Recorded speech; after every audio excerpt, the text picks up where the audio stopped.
Welcome to Cooking with Granny and Mama Soul Kitchen. Today, everybody, we have our spinach fried wontons for the Super Bowl, everybody. Yes, look at the bottom grass there.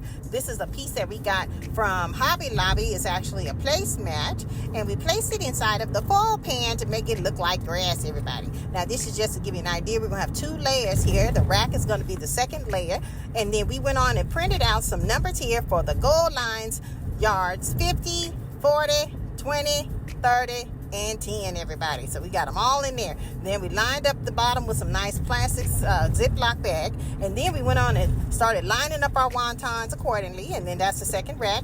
And here it is, everybody. May the best team win. Are you going for Kansas City or are you going for the 49ers? We have a lot more recipes and do-it-yourself ideas for decorating for your table and your food, and especially Valentine's Day. Look at that second row right there. See me pulling it up there? That's the first row on the bottom, on the grass field part right there. And look at that. That's the rack part.